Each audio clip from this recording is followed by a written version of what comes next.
cook with love. Welcome to Annie's Kitchen and you're watching Annie's Kitchen with Annie. ഇന്ന് ചെയ്യാൻ പോകുന്നത് ആദ്യമേ ജാമ്യം എടുത്തോട്ടെ, സോറി, നോൺ വെജാണ് ചെയ്യാൻ പോകുന്നത്. പക്ഷെ നോൺ വെജ് ചെയ്യുമ്പോൾ നമ്മൾ ചിക്കനാണ് ചെയ്യുന്നത്. എപ്പോഴും ചിക്കൻ ഫ്രൈ നമ്മുടെ ഒരു വീക്ക്നെസ്സാണ് അല്ലേ. അപ്പോൾ ചിക്കൻ ഫ്രൈ ഒരു വീക്ക്നെസ് ആകുമ്പോഴത്തേക്ക് എപ്പോഴും നമ്മൾ ചെയ്യുന്നത് എങ്ങനെ, മസാലയൊക്കെ പുരട്ടി വെച്ച് അത് നമ്മൾ സാധാ എണ്ണയിൽ വറുത്തെടുക്കും, ചിലർ ഷാലോ ഫ്രൈ ചെയ്തെടുക്കും. ഇതൊക്കെ നമ്മുടെ ഇഷ്ടമാണ്. പക്ഷെ ഞാൻ വിചാരിച്ചു എപ്പോഴും നമ്മൾ ചിക്കൻ ഫ്രൈ ചെയ്യുന്നതെന്ന് ഒരു വ്യത്യാസമായിട്ട്, അതായത് നമ്മുടെ നാട്ടിൽ ചെയ്യുന്നതല്ല, ഇത് ഒരു അന്യ നാട്ടിൽ ചെയ്യുന്ന ഒരു ഡിഷാണ്. പക്ഷേ അത് ഫ്രൈ ആയിട്ട് കൂട്ടാമോ എന്ന് ചോദിച്ചാൽ അങ്ങനെ നമ്മൾ കഴിക്കുന്ന പോലത്തെ ഒരു ഡീപ് ഫ്രൈ ആയിട്ട് എടുക്കുന്ന ഒരു കറിയേ അല്ല ഇത്. ഇത് കുറച്ച് ഡിഫറെൻ്റ് ആയിട്ടുള്ള ഒരു സ്പൈസി ചിക്കൻ ഫ്രൈയാണ് ഇത്. പക്ഷേ ഒരു ഗ്രേവി കണ്ടൻറ്റ്, ഗ്രേവി പോലെ വരുമോ എന്ന് ചോദിച്ചാൽ ഏതാണ്ട് അതാണ്. പക്ഷേ ഫ്ലേവർ നമ്മുടെ ചിക്കൻ ഫ്രൈ പോലെ അല്ല, കുറച്ച് ഡിഫറെൻറ്റാണ്. ഇതൊരു ശരിക്കും എൻ്റെ ഒരു ഫ്രണ്ട് പറഞ്ഞു തന്നാണേ.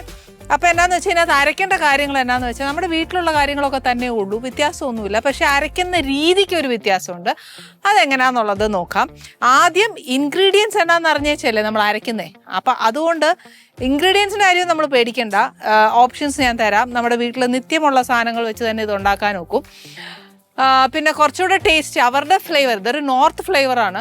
നോർത്ത് ഇന്ത്യൻസും ശരിക്കും കൂടിപ്പോയാൽ നമ്മൾ ചിക്കൻ ഫ്രൈ കഴിക്കുന്നത് നമ്മൾ 65 ഒക്കെ ഇല്ലേ, അന്ന് പറഞ്ഞ പോലെയൊക്കെ തന്നെയാണ് കഴിക്കുന്നത്.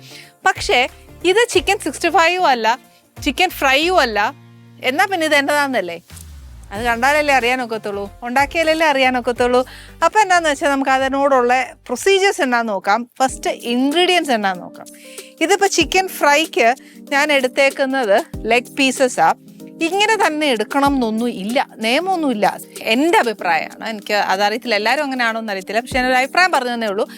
അതായത് നമ്മൾ ചിക്കൻ കറിക്കാണെങ്കിലും ഫ്രൈക്കാണെങ്കിലും ചില്ലി ചിക്കൻ ആണെങ്കിലും ചിക്കൻ 65 ആണെങ്കിലും ഈവൻ ഒലത്താണെങ്കിലും എന്നതാണേലും, ബീഫാണേലും മട്ടൺ ആണേലും ഏത് മീറ്റ് എടുക്കുവാണേലും ഏറ്റവും കുഞ്ഞു കഷ്ണം എടുക്കുന്നതായിരിക്കും ഏറ്റവും നല്ലത്. ഈവൻ ബിരിയാണിക്ക് പോലും എൻ്റെ അഭിപ്രായം കുഞ്ഞു കഷ്ണം നല്ല. കാര്യം ഉപ്പും എരിവും പുളിയും മസാലയൊക്കെ പിടിക്കാൻ ഇച്ചിരി എളുപ്പം അത് തന്നെയാണ്. എൻ്റെ അഭിപ്രായം, എല്ലാവരുടെയും അഭിപ്രായമാണെന്ന് ഞാൻ പറയുന്നില്ല. ഒന്ന് ട്രൈ ചെയ്ത് നോക്കുക. നെക്സ്റ്റ് വേണ്ടത് നമുക്ക് കുറച്ച് കാഷ്യൂ ആണ്. അത് ഈ പറഞ്ഞ പോലെ ഒരു 1/2 കപ്പോളം വേണം. ഞാൻ എൻ്റെ ഉള്ളതെല്ലാം എടുത്തു. ഇനിയിപ്പോൾ അത് ഇച്ചിരി ഉള്ളെങ്കിൽ അത് മാത്രം ഇട്ടേച്ചാലും മതി, ഞാൻ നിർബന്ധം പറയുകയില്ല. പിന്നെ വേണ്ടത് കുറച്ച് ഫ്രൈഡ് ഓണിയൻസ്, അതായത് നമ്മൾ ബിരിയാണിക്ക് വറുത്ത് വെക്കല്ലേ. ഇപ്പം ഇത്രയും കാലെടുക്കുമ്പോൾ ഇതൊരു 6-7 കഷ്ണമുണ്ട്. അതിന് വേണ്ടിയിട്ട് ഒരു 3 ഉള്ളി വറുത്തതാണ് വേണ്ടിയത്. നെക്സ്റ്റ് വേണ്ടത് കുറച്ച് ഏലക്കയുടെ പൊടിയാണ്. ഇത് നമ്മുടെ ജാതിക്കായില്ലേ, ജാതിക്കയുടെ പൊടിയാണ്. എരിവ് ഞാനിവിടെ കാശ്മീരി മുളകാണ് എടുത്തേക്കുന്നത്. ഇതൊരു 12 എണ്ണം വരും, വലിയ എരിവ് കാണത്തില്ല. ഇനിയിപ്പോൾ എരിവ് വേണമെന്നുണ്ടെന്നുണ്ടെങ്കിൽ ഒരു കാര്യം ചെയ്തു, 50-50 ബേസിസ്. അപ്പോൾ ഒരു 6 കാശ്മീരി ഒരു 6 സാദാ മുളക് എടുത്താൽ മതി. പിന്നെ വേണ്ടത് കുറച്ച് ഇഞ്ചിയുടെ പേസ്റ്റാണ്. പിന്നെ വേണ്ടത് കുറച്ച് വെളുത്തുള്ളിയുടെ പേസ്റ്റ്, ഇച്ചിരി നാരങ്ങാ നീര്, പിന്നെ ഉപ്പ് വേണം. പിന്നെ നെക്സ്റ്റ് വേണ്ടി എന്നാന്ന് വെച്ചാൽ നമ്മളിത് വറക്കുന്നത് ഡീപ് ഫ്രൈ അല്ല, അപ്പോൾ കുറച്ച് എണ്ണയും വേണം, അറ്റ് ദ സെയിം ടൈം കുറച്ച് ബട്ടറും വേണം. പട്ട, ഗ്രാമ്പു, ഏലക്ക അതെല്ലാം വേണം. ഇപ്പം ഇത് ഇച്ചിരി ഒരു കഷ്ണം പട്ട മതി. ഗ്രാമ്പു, എൻ്റെ കയ്യിൽ അബദ്ധം പറ്റിയെന്നാന്ന് വെച്ചാൽ കുറച്ച് പെപ്പർ കോൺസ് ആണ് വേണ്ടിയത്. ഞാൻ അത് ഓർക്കാതെ പൊടിച്ചു പോയി. അതുകൊണ്ട് ഞാൻ എന്നാ ചെയ്യും, നമ്മുടെ മസാലയുടെ കൂടെ ചേർക്കത്തേ ഉള്ളേ. പിന്നെ വേണ്ടത് നമുക്ക് കുറച്ച് തൈര, പുളിയില്ലാത്ത ഇച്ചിരി കട്ട തൈരാണെങ്കിൽ അത്രയും നല്ലത്. അതല്ല നമ്മൾ ഒഴിച്ച് വെച്ച് കിട്ടുവാണെങ്കിൽ അങ്ങനെ ആയാലും മതി, പക്ഷെ പുളി അധികം വേണ്ട. പിന്നെ വേണ്ടത് കുറച്ച് മഞ്ഞൾപ്പൊടി, കുറച്ച് മുളക് പൊടി. ഇത് ഏത് ഇലയാണെന്നറിയാവോ, പുതിനായും ഉണ്ട്, മല്ലിയിലയുണ്ട്. ഇത് കുറച്ച് 2 ഉള്ളി വട്ടത്തിൽ അരിഞ്ഞതാ, റോ, അതിനെ വറുത്തിട്ടുമില്ല വാട്ടിയിട്ടുമില്ല, ഒന്നും ചെയ്തിട്ടില്ല. പിന്നെ വേണ്ടത് കുറച്ച് കസൂരി മേത്തി. ഇത്രയും സാധനം വേണം നമുക്ക്. അപ്പോൾ ഫസ്റ്റ് എന്താ ചെയ്യേണ്ടതെന്ന് വെച്ചാൽ നമുക്ക് കുറച്ച് സാധനങ്ങൾ അരയ്ക്കണം. അതാദ്യം അരച്ച് പേസ്റ്റ് ആക്കുകയല്ല ചെയ്യുന്നത്, കുറച്ച് കോഴ്സ്ലി നമ്മൾ അരയ്ക്കുക എന്ന് പറയല്ലേ, ചതച്ചെടുക്കുക. ചതച്ചെടുക്കലല്ല, അരയും ചെയ്യരുത് എന്നാൽ ചതച്ചെടുക്കുകയല്ല, ആ ഒരു പരുവല്ലേ, അതായിട്ട് ചെയ്യണം. അതിന് ഫസ്റ്റ് ഞാൻ വേണ്ടിയ സാധനം, അപ്പോൾ ഇതിനകത്ത് തന്നെ ചേർക്കാൻ പോകുന്നതെന്ന് വെച്ചാൽ ഫസ്റ്റ് കുറച്ച് കാഷ്യൂ, പിന്നെ വേണ്ടത് നമ്മൾ വറുത്ത് വെച്ചിരിക്കുന്ന ഉള്ളി. ഇത് കുഞ്ഞ് മിക്സി ആയതുകൊണ്ട് നമുക്കൊരു ഇച്ചിരി ഇങ്ങനെ പൊടിച്ചെടുക്കാം.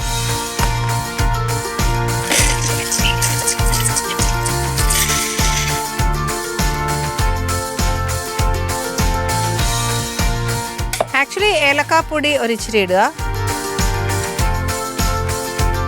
കുറച്ച് ജാതിക്കാപ്പൊടി ഇടുക. ഇച്ചിരി മതി ജാതിക്ക, ഒരുപാട് വേണ്ട. ഇനി ചെയ്യാൻ പോകുന്ന ബാക്കി വറ്റൽമുളകില്ലേ, അതും കൂടെ ഒന്ന് ക്രഷ് ചെയ്തെടുക്കുക.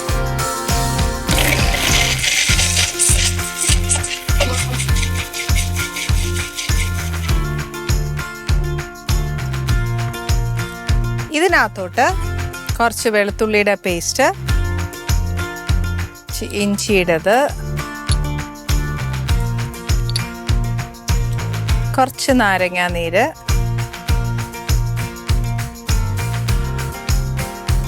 എന്നിട്ട് ഇച്ചിരി ഉപ്പ്.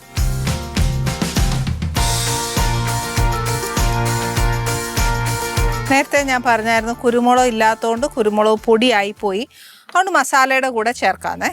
ഇനി എന്നാ ചെയ്യാൻ പോകുന്നതെന്ന് വെച്ചാൽ നമുക്ക് ഈ ചിക്കൻ ഇതിനകത്തോട്ട് നല്ലോണം ഒന്ന് മാരിനേറ്റ് ചെയ്യാം.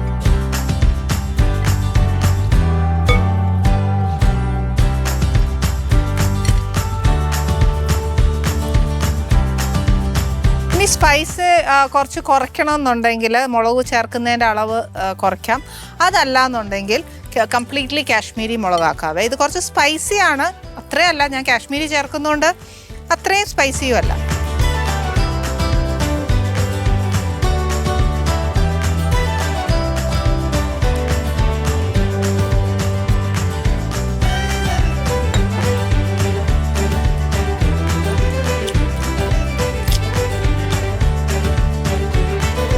ഇപ്പം നമ്മുടെ ചിക്കൻ മാരിനേറ്റ് ചെയ്ത് വെച്ചത് ഇവിടെ ഇരിക്കട്ടെ.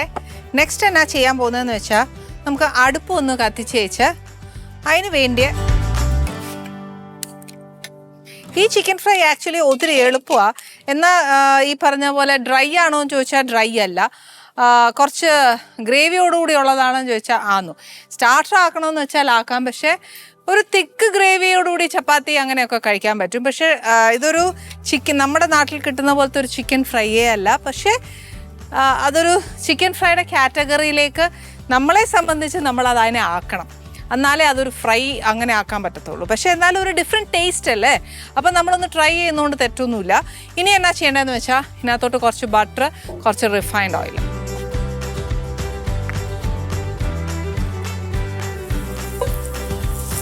ഇതിനകത്തോട്ട് ഒരു ഇച്ചിരി എണ്ണയും കൂടെ ഇടണേ.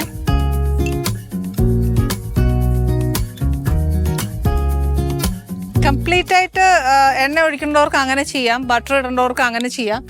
പക്ഷേ എൻ്റെ അഭിപ്രായത്തിൽ ഞാൻ വെച്ച് നോക്കിയപ്പോൾ 50-50 ഇടുന്നതാണ് കുറച്ചുകൂടെ ടേസ്റ്റ്. ഇത് ചൂടാവുന്ന സമയം കൊണ്ട് നമുക്ക് ഇതിനകത്തോട്ട് ഒരു കഷ്ണം പട്ട, പിന്നെ 2-3 ഗ്രാമ്പു, കുരുമുളക് ഇടേണ്ടത് ഈ സമയത്താണ് കുരുമുളക് ഇടണ്ടേ. അത് പറ്റാത്തതുകൊണ്ട് ഞാൻ നേരത്തെ മസാലയിൽ കുരുമുളക് ഇട്ടത്, കുരുമുളക് പൊടി ഇട്ടത്. ഇതൊരു ചൂടായി കഴിഞ്ഞാൽ തീ കുറച്ച് വെച്ച് നമ്മൾ ഈ മാരിനേറ്റ് ചെയ്ത് വെച്ച ചിക്കൻ ഇതിനകത്തോട്ടിടാം.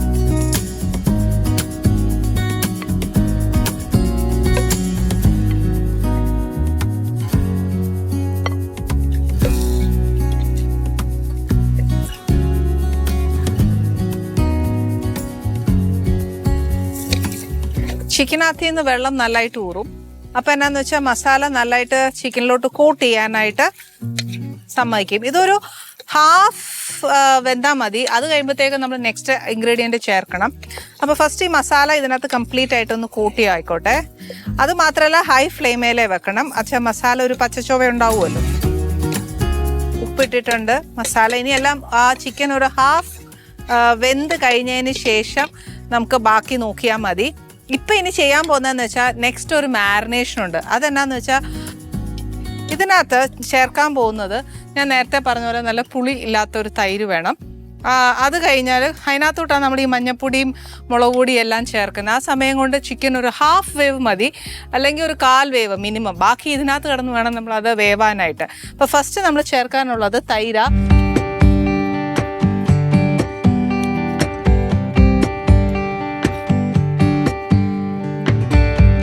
ഒരു ഓൾമോസ്റ്റ് ഒരു 1/2 കപ്പോളം തൈര് എടുക്കുക. അത് കഴിഞ്ഞാൽ ഇതിനകത്തോട്ട് തന്നെ ഒരു ഇച്ചിരി മഞ്ഞപ്പൊടി, കുറച്ച് മുളക് പൊടി, എരിവ് നോക്കിയിട്ടേ ഇടാവുള്ളൂ. കാര്യം നമ്മൾ നേരത്തെ മുളക് പൊടി അരച്ചതാ, മുളക് അരച്ചതാ. പിന്നെ ഒരു ഇച്ചിരി മല്ലിയില, പുതിന ഇല. ഇതിനകത്തോട്ട് നമ്മൾ ഈ അരിഞ്ഞു വെച്ചേക്കുന്ന ഉള്ളിയും കൂടെ ഇടും.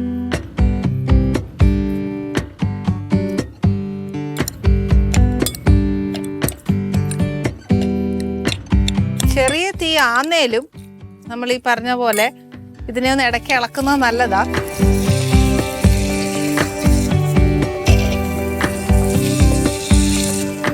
സാധാരണ നമ്മൾ ചിക്കന് മസാല എല്ലാം പുരട്ടി വെച്ചേച്ച് അടച്ചു വെക്കുമ്പോഴത്തേക്ക് വെള്ളം ഊറും. പക്ഷേ ഈ ചിക്കൻ എന്നാ ഊറാത്തതെന്നുള്ളത് എനിക്കും അറിയാൻ മേല, ചിക്കനും അറിയാൻ മേല. പക്ഷെ നമുക്കത് വിഷയമല്ല. ഞാനൊരു ഇച്ചിരി വെള്ളം ഒഴിച്ചു കൊടുക്കും.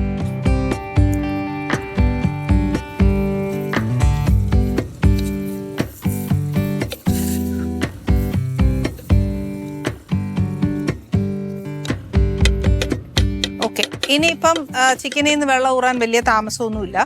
ഇത് ഞാൻ ഒരു ഇച്ചിരി വെള്ളം ഒഴിച്ചേച്ച ഒന്ന് അടച്ചിടുക. അറ്റ് ദ സെയിം ടൈം ഞാൻ നേരത്തെ പറഞ്ഞായിരുന്നു, ചിക്കൻ ഒരു ഹാഫ് വെന്ത് കഴിഞ്ഞാൽ മാത്രമേ നമുക്ക് ഈ ഒരു മാരിനേഷൻ ചേർക്കാനൊക്കത്തുള്ളൂ. ഇതിനകത്ത് കുഴഞ്ഞങ്ങ് ഗ്രേവി പോലെ ആയി കഴിഞ്ഞാൽ ചിക്കൻ കറി പോലെ ആയി പോകും. പക്ഷെ അങ്ങനെയല്ല ടേസ്റ്റ്. ഇപ്പം നമ്മുടെ കൺഫ്യൂഷൻ എന്നാന്ന് വെച്ചാൽ ചിക്കൻ ഒരു ഹാഫ് വേവ് ആവണം, എന്നാലേ ഇത് ചേർക്കാൻ പറ്റത്തുള്ളൂ.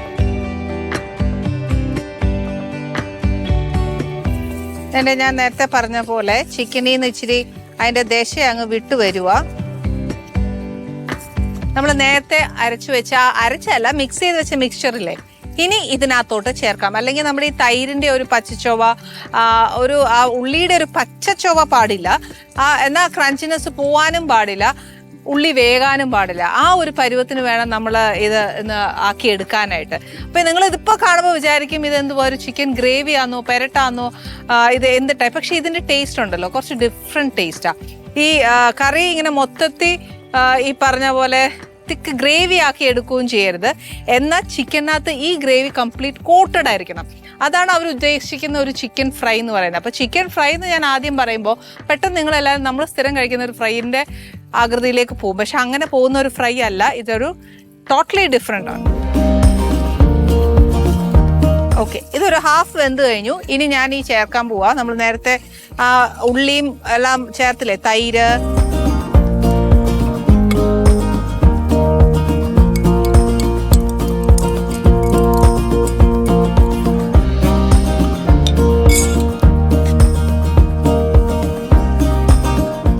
ചിക്കൻ്റെ ഇനി ബാക്കി വേവ് ആക്ച്വലി അവർ പറയുന്നത് വെച്ചാൽ നമ്മൾ അടച്ചിട്ട് വേവിക്കണ്ട. ഈ ബാക്കി വരുന്ന ഈ വെള്ളം ഉണ്ടല്ലോ അതൊന്ന് വറ്റി കിട്ടുമ്പോൾ ഈ ഉള്ളിയുടെ ക്രഞ്ചിനെസ് പോകത്തില്ല. നമ്മൾ ഉദ്ദേശിക്കുന്ന ഒരു ഫ്രൈയിലേക്ക് ഇത് മാറി കിട്ടും എന്നാണ് പറയുന്നത്. ഞാൻ ഇപ്പോഴും പറയാം, നിങ്ങൾ നോക്കുമ്പോൾ ഒരു കറി പോലെ അല്ലെങ്കിൽ ഒരു പെരട്ട് പോലെ ഫീൽ ചെയ്യുന്നത്. പക്ഷേ അങ്ങനെയല്ല, നമ്മൾ അതിനെ ഒരു ടേസ്റ്റ് ഡിഫറെൻ്റ്, അതെനിക്ക് പറയാൻ പറ്റത്തുള്ളൂ. ഇനി നെക്സ്റ്റ് വേണ്ടിയത് എന്താണെന്ന് വെച്ചാൽ ഒരു ഇച്ചിരി കസൂരി മേത്തി.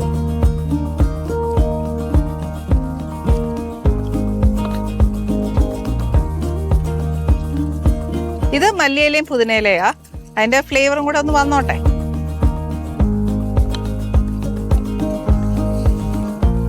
പറയുമ്പോൾ പെട്ടെന്ന് കാര്യം കഴിഞ്ഞു. പക്ഷെ എന്നാലും ഇച്ചിരി ഒരു മെനക്കെട്ട പണി ഉണ്ട്, ഇല്ലയെന്ന് ഞാൻ പറയുന്നില്ല. പെട്ടെന്നാവാനേ ഉള്ളൂ. എന്നാൽ കറിയായിട്ട് എടുക്കേണ്ടവർക്ക് കറിയായിട്ടും എടുക്കാം, ഫ്രൈ ആയിട്ട് എടുക്കേണ്ടവർക്ക് അങ്ങനെയും ചെയ്യാം. 2 in 1 ഓപ്ഷൻ ഉണ്ട്. ഇങ്ങനെ നോക്കുമ്പോൾ കറിയാണ്, അതിൻ്റെ പച്ചച്ചോവയെല്ലാം ഒന്ന് മാറിക്കഴിഞ്ഞാൽ കറിയായിട്ടോ പെരട്ടായിട്ടോ എടുക്കാം. പക്ഷേ കുറച്ചുകൂടെ വറ്റിച്ചൊന്ന് പെരട്ടി എടുക്കുകയാണെങ്കിൽ അവരുടെ ഭാഷയിൽ അവർ പറയുന്ന ഒരു ചിക്കൻ ഫ്രൈ ആണ്. അതായത് അവരുടെ ഒരു ഡിഷാണിത്. കാര്യം ഈ ചിക്കൻ ആദ്യം നമ്മൾ ഇടുമ്പം വറുത്ത് ഒരു മുരിഞ്ഞു വരുന്ന ഒരു പരുവേ ഉള്ളൂ ഇതിൻ്റെ ഫ്രൈ എന്ന് പറയുന്നത്. ബാക്കി കറിയുടെ കൂടെ ചേർന്ന മസാലയെല്ലാം ചേർന്ന് വരുന്ന ഒരു ഫ്രൈ ആണിത്. ഇത് എന്തുകൊണ്ട് അവർ ആ ചിക്കൻ ഫ്രൈ എന്ന് പേരിട്ടെന്നറിയില്ല. ഇനി എന്നാ സംഭവം എന്ന് വെച്ചാൽ പറയുമ്പോൾ ഒരു ചെറിയ ഫ്രൈ ചെയ്തതെങ്കിൽ പോലും അടുക്കളയുടെ കോലം നിങ്ങൾ കാണുമ്പോൾ തന്നെ അറിയാം വൃത്തിയില്ലാന്ന്. അതുകൊണ്ട് എനിക്ക് എന്തായാലും എൻ്റെ അടുക്കള വൃത്തിയാക്കണം. പക്ഷേ ഇന്ന് വരാൻ പോകുന്ന ഗസ്റ്റ് അന്യരാരുമല്ല, നമ്മുടെ സ്വന്തം ഹരിശ്രീ അശോകേട്ടനും ഡയറക്ടർ മാർത്താനൻ സാറും വരാൻ പോകുന്നത്. ആക്ച്വലി അവരുടെ ഫ്രണ്ടിൽ ഈ പറഞ്ഞ ഒത്തിരി ഫോർമാലിറ്റി അശോകേട്ടൻ്റെ മുമ്പിൽ വേണ്ട. കാര്യം ഞാൻ ഫിലിമിൽ വന്ന അന്ന് തൊട്ട് അദ്ദേഹത്തെ കാണാൻ തുടങ്ങിയതാണ്. അപ്പം അദ്ദേഹത്തിന് ഞാൻ എന്താണെന്നും ഏതാണെന്നും ഒക്കെ വ്യക്തമായി അറിയുന്ന ഒരു വ്യക്തിയാണ്.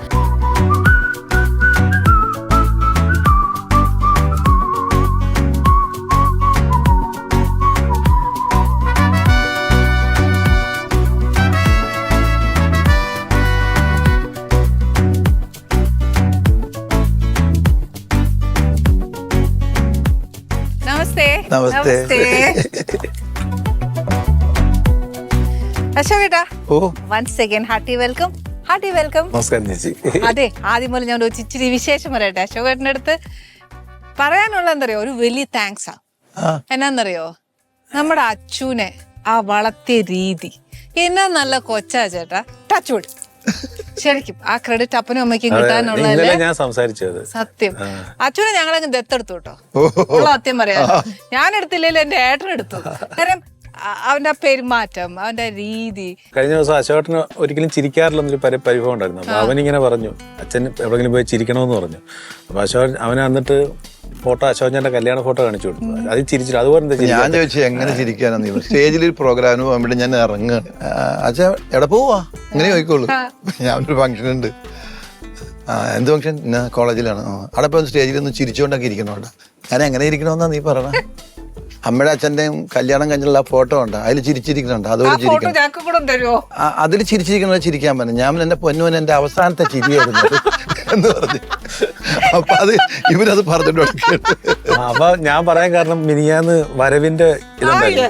അപ്പൊ അവിടെ ഒരു കൊച്ചു കുട്ടിയായിട്ടിരുന്നേ, അവൻ എന്ത് രസം, ഭയങ്കര രസം. അത് ഭയങ്കര വൈറലായത്. ഞാനത് പറഞ്ഞു. അത് കാണുമ്പോ പോലും നമുക്ക് കൊച്ചിനെക്കാട്ടിലും അച്ഛനോട് ഒരു കൗതുകം തോന്നുന്നു, ഇപ്പോഴും ഇങ്ങനെ കളിച്ചുകൊണ്ടിരിക്കുന്നത്. പക്ഷെ അതിനെക്കാട്ടിലും ഒക്കെ ഉപരി എനിക്ക് പറയാനുള്ള അച്ഛനും അമ്മയ്ക്കും ആ credit. Thank you very much. ഇത്രയും നല്ലൊരു കുഞ്ഞിനെ ഞങ്ങൾക്ക് തന്നേന്. അത് പറയാതിരിക്കാൻ. അതല്ല, വേറൊരു കാര്യം എന്താ ഇവിടെ ചോദിക്കാനുള്ള ഭയങ്കര കൗതുക അശോകേട്ടാ. ഇപ്പൊ ഇറങ്ങുന്ന സിനിമയല്ലേ തന്നെ മോഹിനിയാട്ടം അല്ലേ, ഈ പിന്നെന്തുവാ ഭരതനാട്യം, ഈ പിന്നെ ഇപ്പൊ നിങ്ങളുടെ ഓട്ടം തുള്ളൽ. അതന്നെ കലയോട് ഇഷ്ടം, അതോ നൃത്തത്തോട് ഇഷ്ടം, പാട്ടിനോട് എന്താ അത്? അങ്ങനെ നൃത്തത്തോട് എനിക്ക് ഇഷ്ടമായിരുന്നു. പക്ഷെ ഓട്ടം തുള്ളൽ എന്നുള്ള പേര് കഴിഞ്ഞിട്ടാണ് അവര് സെക്കൻഡ് പാർട്ട് ഉണ്ടാക്കുന്നത്, മോഹിനിയാട്ടം എന്ന് പേരിട്ടതും. അതെ, ഞാനാ ഫസ്റ്റ് ഇട്ട്. ഭരതനാട്യം എന്നുള്ള പേര് ആക്ച്വലി അവരിട്ടു. അത് കഴിഞ്ഞ് ഞാൻ ഓട്ടം തുള്ളൽ ഇട്ടപ്പോഴത്തേക്കും എൻ്റെ അടുത്ത് ഡയറക്ടർ അൻവർ റഷീദ് പറഞ്ഞു, ആ പടം ഭരതനാട്യം എന്ന് പേരിട്ടിട്ട് ആ പടം തിയേറ്റർ അത്ര ഇതായില്ലേ. ഞാൻ പറഞ്ഞു പിന്നീട് OTT വന്നപ്പോൾ ഭയങ്കര ഹിറ്റായി. അപ്പോൾ ജനത്തിനൊരു പൾസ് കിട്ടാൻ ചാൻസ് ഉണ്ട്. അപ്പൊ ഞാൻ അതുകൊണ്ടാണ് ഓട്ടം തുള്ളൽ ഇരുന്നത്, അത് കൊള്ളാമെന്ന് പറഞ്ഞു. അതിന്റെ ഒരാഴ്ച കഴിഞ്ഞപ്പോ ഇവര് മോഹിനിയാട്ടം അനൗൺസ് ചെയ്യുന്നു. അപ്പൊ ഞാൻ സൈജു ഗ്രൂപ്പിനോട് പറഞ്ഞു പൂച്ചുപുടിയും കൊണ്ട് വരരുതെന്ന് പറഞ്ഞു. അതുകൊണ്ട് അവർ രാസലീലാന്ന് ഇപ്പൊ അടുത്ത പേരിട്ടിരിക്കുന്നത്. ഇതിനോടൊക്കെ എന്നാ അഭിപ്രായം പറയാനുള്ളത്? അല്ല, അതൊക്കെ അവരൊരു വിശ്വാസം പിന്നെ പടത്തിന് ചേരുന്നൊരു പേരുമായിരിക്കും, അതുകൊണ്ടായിരിക്കും. കഥ ബേസ് ചെയ്തിട്ടിടുന്ന അതോ അതിനെ തന്നെ ചേച്ചി, അത് ഓട്ടൻ തുള്ളൽ എന്നാണ് ശരിക്കും ആ കലാരൂപത്തിന്റെ പേര്. ഞാൻ ഓട്ടം തുള്ളൽ എന്നിട്ടിരിക്കുന്നത്. അയ്യോ, ജീവിതം ഒരു ഓട്ടവും തുള്ളലുമാണല്ലോ, ആ കൺസെപ്റ്റ്. ഇനി മോഹിനിയാട്ടത്തിന്റെ 3-ാം ഭാഗം എന്ന് വരുന്നൊരു വന്നോട്ടെ. കാരണം തിയേറ്ററിൽ ആള് വരുന്ന അത്രയും നല്ലതല്ലേ. ചിലപ്പോ ദൈവം അറിഞ്ഞായിരിക്കും അത് സംഭവിച്ചിരിക്കുന്നത്. അതുകൊണ്ട് മോഹിനിയാട്ടം ഓടാൻ ഏറ്റവും കൂടുതൽ പ്രാർത്ഥിച്ച് ഞാനാ. സൈജുനോട് എപ്പോഴും പറയുന്നത് നല്ല കാര്യമല്ലേ ശരിക്കും. പക്ഷെ അശോകേട്ടാ, ഇപ്പത്തെ നമ്മുടെ ഒരു ഹൗസ്ഫുൾ ആവുന്നതും ഒരു 90s 80s ഒരു ഹൗസ്ഫുൾ ആവുന്നതിനും തമ്മിൽ ഒരു വ്യത്യാസമില്ലേ? ഏത് ട്രെൻഡായിരുന്നു ഏറ്റവും ബെസ്റ്റ്? ആ സമയത്ത് ഒരു ഇടിച്ചു കുത്തിയിട്ടൊക്കെ ടിക്കറ്റ് മേടിക്കുന്നതാണോ, ഇപ്പം ബുക്ക് ചെയ്തിട്ട് പോകുന്നതിനാണോ ഒരു ട്രെൻഡ്? Very easy. നമുക്ക് വീട്ടിൽ നമുക്ക് ടിക്കറ്റ് എടുക്കാം, നമുക്ക് എപ്പോഴെങ്കിലും പോയി കയറിയാൽ. ആസ്വദിക്കുന്നത് എങ്ങനെയാണ്? ഇടിച്ചിട്ട് പോയി. അത് പണ്ട് ഞാൻ ഈ എന്താണ് അവളുടെ രാവുകൾ നമ്മുടെ സിനിമ ഭയങ്കര തിരക്കായിരുന്നു ഇറങ്ങുമ്പോൾ തുടങ്ങി. കാരണം അവളുടെ പേര് തന്നെ ഭയങ്കര ആകാംക്ഷയുള്ള പേരാണല്ലോ. ക്യൂലിങ്ങനെ നിന്നിട്ട് ആ ക്യൂല് നിൽക്കുന്ന ആൾക്കാരെ മോളിൽ കൂടി കയറിപ്പോവും. കറക്റ്റ്. എന്നിട്ട് അതിനിടി ഉണ്ടാവും. ഇറങ്ങിക്കഴിഞ്ഞാൽ പിന്നെ അതിനിടി. അതിന്റെ ഒരു വെച്ചാല് തിയേറ്ററിൽ ആള് വരും, നമ്മൾ അറിയുന്നുണ്ട്. ഇതിപ്പം നമ്മൾ ബുക്ക് മൈ ഷോ ഒക്കെ നോക്കുമ്പോഴേ മഞ്ഞ കത്തുന്നൊക്കെ. മറ്റേത് അങ്ങനല്ല. തിയേറ്ററിൽ ഇപ്പൊ ഞാൻ തന്നെ ഇപ്പൊ കിങ്, ഏകലവ്യൻ, കമ്മീഷണർ, ഇതൊക്കെ ഞാൻ തിയേറ്ററിൽ ഇപ്പൊ ഇടിച്ചു കണ്ട ആളാണ്. അദ്ദേഹത്തിന്റെ ശിഷ്യനായിട്ട് എനിക്ക് മാറാൻ പറ്റിയില്ലേ. അതൊക്കെ ഏറ്റവും വലിയ ഭാഗ്യമല്ലേ നമുക്ക്. അശോകേട്ടന്റെ ക്യാരക്ടർ എങ്ങനെയാണ് ഈ ഓട്ടം തുള്ളൽ? ഞാൻ ഈ ഒരു വീട്ടിലെ മരുമോനാണ്. എന്റെ പേര് ബാബു എന്നാണ്, അല്ലേ? ബാബുളിയൻ. ബാബുളിയൻ ഫുൾ ടൈം വെള്ളോളം. ആ ഒരു ക്യാരക്ടർ, അങ്ങനെ ഒരു ക്യാരക്ടർ ഇല്ലാതെ.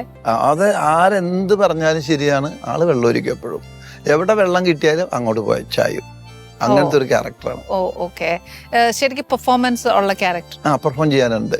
ആക്ച്വലി അശോകേട്ടന്റെ എന്താ പറയാ, അശോകേട്ടൻ എന്ന് പറയുമ്പോൾ മലയാളികൾക്ക് ഇടയിൽ ഏറ്റവും കൂടുതൽ കൊമേഡിയൻ ആണ്.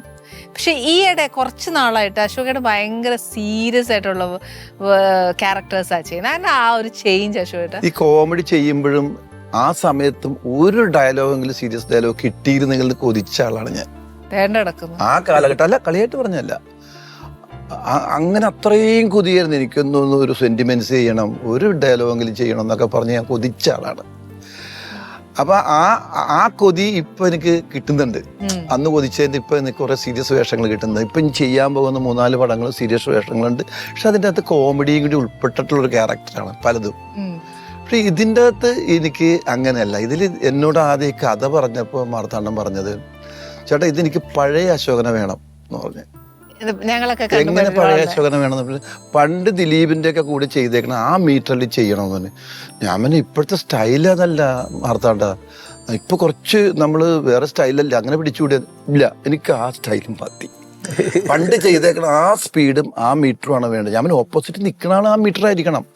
അതൊന്നും പേടിക്കേണ്ട കാര്യമില്ല. ചേട്ടൻ അത് ചെയ്തു, ചേട്ടൻ അത് ചെയ്തു വരാൻ നേരത്തെ ഓപ്പോസിറ്റ് നിൽക്കുന്ന ആളുടെ ആ മീറ്ററിൽ വരികയും ചെയ്യും, പഴയ മീറ്റർ പോവുകയില്ലെന്ന് പറഞ്ഞിട്ട് എനിക്ക് ഇപ്പോഴും 24-ാം തീയതി പിന്നെ 3-4 ദിവസം അല്ലല്ലോ, കുറച്ച് ദിവസം ഉള്ളല്ലോ എന്നുള്ള പേടി ഉണ്ടായിരുന്നുള്ളൂ. ഇനി 7-ാം തീയതിയൊക്കെ പറയേണ്ട. അതുമല്ല, ഞാൻ കഴിഞ്ഞ ദിവസം ജോഷി സാറായിട്ട് സംസാരിച്ചു. അപ്പം കഴിഞ്ഞപ്പോൾ കോമഡിയാണ് സാറെ ചെയ്തേക്കണേന്ന് പറഞ്ഞു. എടാ പഴയ മീറ്ററിൽ തന്നെയാണ്, പഴയതല്ല കുറച്ച് ഞാൻ പിടിച്ചിട്ട് അങ്ങനെ വേണോട്ടാ, പഴയത് ചിലപ്പോ പറയാൻ പറ്റൂല. അശോകേട്ടൻ ഒരു കാര്യമുണ്ട്, പഴയത് പറയാൻ പറ്റൂല എന്ന് അശോകേട്ടൻ ഗ്യാരണ്ടിയോടുകൂടി പറഞ്ഞാലും ഇപ്പം സാർ ചിന്തിക്കുന്ന പോലെ തന്നെ 1890s ആൾക്കാരായ ഞങ്ങൾക്കും ഇപ്പോഴും ആഗ്രഹമുണ്ട് അശോകേട്ടനും ഈ പറഞ്ഞ ദിലീപേട്ടന്റെ ആ ഒരു മീറ്റർ ഞങ്ങൾ ആഗ്രഹിക്കുന്നു. അല്ല, അത് എന്നോടും പറഞ്ഞിട്ടുണ്ട് പലരും. അപ്പൊ അതേപോലെ ഒരു ഫിലിം സാറിന് ചേച്ചി ഇപ്പൊ ഞാൻ പറയാം, ഇപ്പം ഈ പുതിയ ജനറേഷൻ വന്നെന്ന് പറഞ്ഞാലും ഇവര് ട്രോൾ മെറ്റീരിയൽ ഉപയോഗിക്കുന്ന സലിമേട്ടനെ അശോകനെയൊക്കെയാണ്. അപ്പൊ അവരത് ഇഷ്ടപ്പെടുന്നോണ്ടല്ലേ, അപ്പൊ അത് കൊടുക്കണം നമ്മള്. ഞാൻ ആ സൈക്കോളജിയാണ് ഉപയോഗിച്ചത്. അപ്പൊ ഈ സ്ക്രിപ്റ്റ് വായിച്ചപ്പോ തന്നെ ഈ ക്യാരക്ടർ അശോകന് വേണ്ടി ഞാൻ കറക്റ്റായിട്ട് ചെയ്തു. അപ്പൊ ഞാൻ എല്ലാ കുടുംബത്തിലും ഉണ്ട് ഒരു ബാബുളിയൻ, എന്റെ അളിയന്റെ പേരും ബാബുളിയൻ, അതുകൊണ്ട് ആ പേര് തന്നെ ഇട്ടത്. പക്ഷെ എന്റെ വീട്ടിലിരിക്കണ ബാബുന്നാ, എന്റെ ചെല്ലപ്പേര് ബാബുന്നാ. അപ്പൊ എന്റെ മോളുടെ കുട്ടി ഇത്ര ചെല്ല 2, എന്റെ മോന്റെ കുട്ടി 2 പേര് ബാബു എന്നുള്ളു. വെറുതെ ബാബു എന്ന് വിളിക്കുള്ളൂ. അപ്പൊ എല്ലാ കുടുംബത്തിലും ഒരു ബാബുളിയൻ. ഈ പടം കഴിയുമ്പോ ബാബു എന്നാക്കും എല്ലാവരും. എനിക്ക് ഉറപ്പുണ്ട് ചേച്ചി ബാബുളിയൻ ട്രെൻഡ് ആകുന്നു. കാരണം എല്ലാ കുടുംബത്തിലും ഒരു ബാബുളിയൻ ഉണ്ട്, നമുക്ക് റിലേറ്റ് ചെയ്യാൻ പറ്റും. ഇയാള് വന്ന് എല്ലായിടത്തും കുഴപ്പമുണ്ടാക്കും. ഇയാള് വെറുതെ നിന്നിട്ട് ചടങ്ങുകൾക്കൊക്കെ കുഴപ്പമുണ്ടാക്കിയിട്ട് കൂളായിട്ട് അങ്ങ് പോകും. അവിടെ ഇതായിരിക്കും, ആ രീതിയിലാണ് അത് ട്രീറ്റ് ചെയ്തിരിക്കുന്നത്. അതുകൊണ്ട് റിലേറ്റ് ചെയ്യാൻ പറ്റും. അത് തന്നെ ഷാപ്പിൽ കറി വെക്കുന്ന ആളാണ്, ഷാപ്പിലെ കറി വെക്കുന്ന ആളാണ്. അപ്പൊ ആ പുള്ളി തന്നെ എല്ലാം ടച്ച് ചെയ്ത് നോക്കുന്ന എല്ലാ കാര്യങ്ങളും ഒക്കെ അങ്ങനത്തെ ഒരു ആള് തന്നെയാണ്. രസകരമായിട്ട് ആ ക്യാരക്ടർ അശോകൻ പിടിച്ചിട്ടുണ്ട്. എനിക്ക് ഉറപ്പുണ്ട് ആ കഥാപാത്രത്തിൽ ഈ മീറ്ററിൽ ആളുകൾ ഉൾക്കൊള്ളൂ എന്നുള്ള കാര്യത്തിൽ. അലമ്പുണ്ടാക്കുന്നതിൽ ഇയാളുടെ ഒരു ഇഷ്ടമാണ് ഇയാൾക്ക്, ഇയാളുടെ ഹോബിയാണ്. വിഷമിപ്പിച്ച് കാണുമ്പോ അശോകൻ ഇപ്പൊ പറഞ്ഞു ഒരു സീരിയസ് ഡയലോഗിന് വേണ്ടി കൊതിച്ചിട്ടുണ്ട്. അതേപോലെ ആയിരുന്നു അശോകന്റെ സിനിമയിലേക്ക് വരാൻ വേണ്ടി എപ്പോഴെങ്കിലും ഇങ്ങനെ കൊതിച്ച് ആഗ്രഹിച്ച് എങ്ങനെ വന്ന ഇതിലേക്ക്? അങ്ങനെയൊന്നുമല്ല, അവിചാരിതമായിട്ട് ഇങ്ങനെ വന്നതാ. അതായത് ഹരിശ്രീ പ്രൊഡ്യൂസ് ചെയ്തൊരു പടമുണ്ട്. അന്ന് ഹരിശ്രീ ട്രൂപ്പിൽ ഞാനുണ്ട്, സിദ്ദിഖ് ലാല് ഞാനൊക്കെ ഉണ്ട്, NF ഫറീസൊക്കെ ഉണ്ട്. ആ സമയത്താണ് 83-ൽ പപ്പൻ, പ്രിയപ്പെട്ട പപ്പൻ ഈ സിനിമയുടെ അവർ പ്രൊഡ്യൂസ് ചെയ്യുന്നത്. അതിലാണ് ഞാൻ ആദ്യമായിട്ട് ഇങ്ങനെ ഒരു ചെറിയൊരു വേഷം, ഒരു ഭജന സംഘത്തിന്റെ കൂടെ. പിന്നെ അങ്ങോട്ടില്ല, പിന്നെ ഞാൻ മിമിക്രി, എൻ്റെ ഹരിശ്രീ മിമിക്സ് പരേഡ് നിന്ന് പോകരുത്. അന്ന് കലാഭവനിൽ മാറി ഞങ്ങൾ തുടങ്ങിയതാണ്. കലാഭവനിലായിരുന്നു, പരേഡിലായിരുന്നു. കുറച്ചുപേര് മാറി പുതിയ ട്രൂപ്പ് അതിൽ നിന്ന് മാറേണ്ടി വന്നു. അങ്ങനെ അന്ന് കലാഭവനിൽ തുടങ്ങി. സിദ്ദിഖ് ലാല്, ഞാനും ഗോകുൽ മേനോൻ, കോട്ടയം ജോസഫ്, NF ഫറീസ്, ഞങ്ങൾ 6 പേരും കൂടി തുടങ്ങി. അവിടെ നിന്ന് സിനിമയിലേക്ക് NF ഫറീസൊക്കെ അവരൊക്കെ പോയി. സിദ്ദിഖ് ലാല് പോയി, പിന്നെ NF ഫറീസ് പോയി. അപ്പൊ ട്രൂപ്പിൽ ആള് കുറഞ്ഞു. അപ്പോഴും ഈ ട്രൂപ്പ് വേറൊരാളുടെയാണ്, പക്ഷെ സംരക്ഷിക്കുന്ന ഞാൻ, ഇത് തകർന്നു പോകരുത്, ആ ഒരു വാശി ഉണ്ടായിരുന്നു. അല്ലെങ്കിൽ അന്ന് സിനിമ കയറാമായിരുന്നു അതിന്റെ പുറകെ പോയിരുന്നെങ്കിൽ. പക്ഷെ അങ്ങനെ കുറെ നാളെ ട്രൂപ്പിന്റെ പുറകെ നടന്ന് പിന്നെ എവിടേക്കോ ചെറിയ വേഷങ്ങൾ, അനിൽ ബാബു, അങ്ങനെ പലരും ചെറിയ ചെറിയ വേഷങ്ങൾ തന്ന് അങ്ങനെ വന്നു.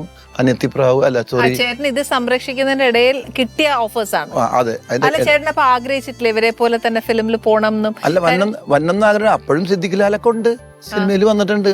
അപ്പൊ അവര് എന്റെ മനസ്സിൽ എനിക്ക് പറ്റിയൊരു വേഷം അവർക്കറിയാം, അവർ തരും എന്ന് പറഞ്ഞിട്ട് അങ്ങനെ സിദ്ദിഖ് ലാലായിട്ട് എനിക്ക് അങ്ങനെ ഒരു വലിയ വേഷം വന്നില്ല. അവരുടെ പ്രാഞ്ചൂറ സ്പീക്കിങ്ങിൽ ഒരു ചെറിയ വേഷം ഉണ്ടായി. അവരുടെ പപ്പൻ, പ്രിയപ്പെട്ട പപ്പൻ ചെയ്തല്ലോ. പിന്നെ ഒരു ഇത്തിരി ചെയ്തത് സിദ്ദിഖ് ചെയ്തൊരു പടത്തിലായിരുന്നു. അതിലാണ് കുറച്ച് ഇതായിട്ട് ചെയ്തത്. പിന്നെ സിനിമകൾ ഇങ്ങനെ ഗ്രാജുവലി വരാൻ തുടങ്ങി, ഓരോന്നോരോന്നായിട്ട്. അപ്പൊ ഈ ട്രൂപ്പ് ഹരിശ്രീന്ന് ഞാൻ പിന്നെ മാറി മാറി സിനിമ ആയി കഴിഞ്ഞപ്പോ ട്രൂപ്പ് ഉണ്ടോ? ട്രൂപ്പ് ഇപ്പൊ ആരൊക്കെയോ അങ്ങനെയായി, എന്നെ ഓണറും മരിച്ചു, അങ്ങനെയൊക്കെ ചിന്ന ഭിന്നമായി, വേറെ ആരുടെ കയ്യിലാണ്. ഓക്കെ. ചേട്ടൻ വീട്ടില് ഭയങ്കര സീരിയസ് ആണോ? അങ്ങനെ സീരിയസ് അല്ല, വേണ്ടടുത്ത് നമ്മ പറയും, അല്ലാതെ നമ്മൾ തമാശ പറഞ്ഞ് എപ്പോഴും നടക്കാൻ പറ്റുമോ? തമാശക്കാരൻ